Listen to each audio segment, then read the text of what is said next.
अमृत वेले और मुरली तक तो हर एक की दिनचर्या सही रहती ही है, क्योंकि ये समय को वरदान है और समय को वरदान होने के कारण उस समय में विशेष बाबा की मदद भी मिलती है। तो उस समय अगर हमने कर लिया वो तो ठीक ही है, लेकिन उसके बाद मुख्य रूप से अगर सुबह सुबह कोई ऐसा स्वमान ले लेते हैं और उस स्वमान के ऊपर अभ्यास करते हैं। स्वमान पर अभ्यास करने का भी जब भूल जाते हैं तो आजकल तो साइंस ने बहुत सारी ऐसी विधियां दी है हमें कि भाई आप अपने मोबाइल में ही हर घंटे का एक बीप रख दो। जैसे ही बीप बजेगा आपको याद आए कि मुझे आज के स्वमान में स्थित होना है, और उस समय बस 1 मिनट के लिए या 2 मिनट के लिए आप बाबा को याद कर लो। तो ये विधि भी अपना सकते हैं। या जिस तरह से ट्रैफिक कंट्रोल हमारा बचता है, वो ट्रैफिक कंट्रोल के समय भी अटेंशन में आ जाए कि भाई ये ट्रैफिक कंट्रोल बजा तो कितना बाबा की याद रही या भूल गए। कोई भी रीति से, कोई भी विधि को अपनाते हुए ऐसा महसूस करे या तो कि बाबा मेरे साथ साथ है।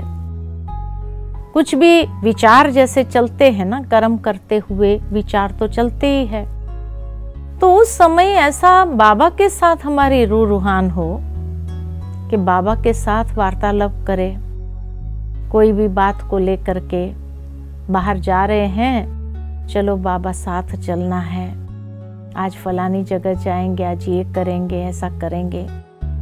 कोई भी काम आरंभ करो तो 2 मिनट के लिए या 1 मिनट के लिए भी थोड़ा साइलेंस हो जाओ, बाबा का आवाहन करो और फिर वो कर्म आरंभ करो। तो देखा जाता है कि जब इस विधि को अपनाते हैं, चाहे बीप बीप रख दो, ट्रैफिक कंट्रोल को लेकर करो, चाहे बाबा के साथ कोई ना कोई संबंध के आधार पर जब आप रूहान करते रहते हो, खाना बना रहे हो, मान लो कि आप सोच रहे हैं कि बाबा आज आपकी पसंद का खाना हम बना रहे हैं, तो मन ही मन बाबा से बातचीत करते जाओ। जितना मन ही मन बाबा से बातचीत हमारी होती रहेगी, उतना नेचुरल योगी बनते जाएंगे। और जैसे बाबा ने भी इसीलिए बच्चों को यही कहा कि बच्चे 24 बार आकारी निराकारी का अभ्यास करो, हर घंटे पर उसका अभ्यास करो। भावार्थ बाबा का यही था कि अभ्यास करते करते बार बार अटेंशन जाएगा, घंटा बीत तो नहीं गया है ना, और कर लेना है। तो उससे क्या होगा कि एक नेचुरल निरंतर स्थिति हमारी बनने लगेगी। कोई भी चीज को बार बार जब स्मृति में लाते हैं तो स्मृति में लाने से वो हमारे शक्ति बन जाती है, समर्थी अंदर में आने लगती है। शुरू में थोड़ी मेहनत लगती है हमें, लेकिन उसके बाद एक नेचुरल अभ्यास होने लगता है कि जैसे ही कुछ हुआ तो सोचेंगे अच्छा बाबा को याद करना है, बाबा का आवाहन करना है, ये कर्म में बाबा को साथ लेकर के चलना है। तो इस तरह से जैसे जैसे आप ये करते जाएंगे, अभ्यास बढ़ाते जाएंगे, बहुत अच्छा लगेगा।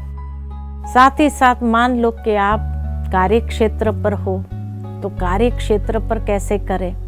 तो जिस तरह से ट्रैफिक कंट्रोल होता है, आप सोचेंगे सबके बीच में हम होते हैं, ट्रैफिक कंट्रोल कैसे करें?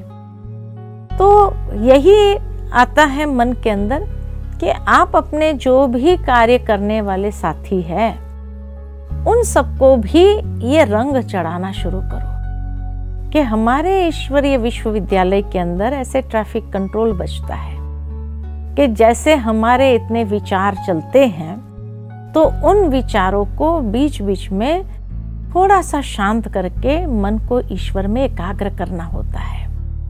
तो आप सभी भी उस अटेंशन में आ जाए हो सकता है कि 2-4 दिन लोग हंसी भी उड़ा सकते हैं कि क्या कर रहे हो, लेकिन जैसे जैसे उनको मालूम पड़ेगा और आप एकदम शांत होकर के बैठेंगे, फिर उनको महसूस होगा कि देखो ये जो बीच बीच में कर रहा है ना, इससे इसका मन कितना शांत हो जाता है। क्योंकि उन लोगों का मन में इतने विचार चलते हैं, तो नेचुरल है कि वो विचार इतने अधिक तीव्र गति से चलने के कारण टेंशन में भी आ जाते हैं, नेगेटिव विचार आ जाते हैं। तो जब आपका चेहरा देखेंगे कि ये व्यक्ति जैसे ये ट्रैफिक कंट्रोल करता है ना, जैसे उनके अंदर एक प्रकार की शांति भर जाती है, तो उसके बाद उसको भी मन होगा, इच्छा होगी कि हम भी करें। तो शुरू में शायद आपके पास न भी आए, लेकिन क्योंकि वो अपने मन को शांत नहीं कर पाएंगे, तो आकर पूछेंगे आप कैसे करते हो, हमें भी बता दो।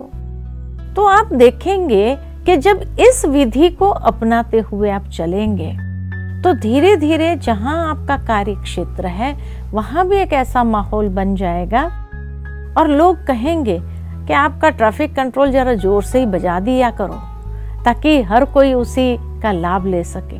तो पूरा एनवायरनमेंट ऐसा बन जाएगा और हर एक की धीरे धीरे फिर आपके प्रति श्रद्धा बढ़ेगी कि ये व्यक्ति हमेशा ईश्वर को याद करता है। लेकिन उसके साथ साथ फिर हमारी धारणा भी ऐसी चाहिए कि अगर हम उस समय तो मन को एकाग्र करते हैं, परमात्मा को याद करते हैं, लेकिन उसके बाद जैसे ही समय मिला हम किसी की निंदा करते हैं, किसी की चुगली करते हैं, किसी के बारे में कुछ नेगेटिव चिंतन चलाते हैं या नेगेटिव वातावरण बनाते हैं, तो लोग कहेंगे कि ये एक प्रकार का बगला भगत है। तो इसीलिए आवश्यकता है कि जब हम कोई ऊंची चीज को, श्रेष्ठ चीज को इंट्रोड्यूस करते हैं अपने अटेंशन के लिए, तो उस समय हमारी धारणाएं भी ऐसी होनी चाहिए, तब उन लोगों का विश्वास भी बैठेगा कि हाँ, ये बंदा जब भी ये ट्रैफिक कंट्रोल करता है तो उसके मन के अंदर फिर धीरे धीरे कोई के प्रति नेगेटिव विचार नहीं आता है। और इसीलिए अगर मान लो किसी ने कोई कंप्लेन भी कर ली, तो लोगों का दूसरों के प्रति अटेंशन जा सकता है, लेकिन आपके प्रति कभी नहीं जाएगा कि ये व्यक्ति कभी ऐसा कुछ कर नहीं सकता है। तो एक विश्वास बहुत बड़ी चीज है आज की दुनिया के अंदर, ये विश्वास को हासिल करना। क्योंकि जितना लोगों के विचार भी या वाइब्रेशन भी हमारे प्रति पॉजिटिव होगा, उतना हमारा अभ्यास और सरल हो जाएगा। लेकिन अगर हम नेगेटिव बातों को लेकर के चल रहे हैं, कुछ पर चिंतन कर रहे हैं, तो लोग यही कहेंगे, अरे ये ऐसे तो भगवान को याद करने का एक प्रकार का दिखावा तो नहीं कर रहा है। दिखावा करता है और पीछे से जा करके किसी की भी चुगली करके आता है, किसी का भी नेगेटिव चिंतन करके आता है। तो ये बातें जो है एक कॉन्ट्राडिक्टरी आ जाती है। इसीलिए हमें अपने जीवन की धारणाओं को भी बहुत श्रेष्ठ बनाना होगा। जितना उसको श्रेष्ठ बनाएंगे तो धीरे धीरे जो है ये धारणाएं हमें और मदद करेगी कि किस तरह से हम अपने मन को बीच बीच में भी ईश्वर के सानिध्य में ले जाएं या मन को एकाग्र कर सके। तो दिन भर में भी वो अभ्यास, इसीलिए कहा जाता है कि योग लगाने वाले योगी नहीं बनो, योगी जीवन वाले योगी बनो। योगी जीवन माना क्या? योगी जीवन माना ही कि उसके जीवन की धारणाएं ही उसको योग में सपोर्ट करें, योग के अंदर एक अपलिफ्टमेंट ले आए।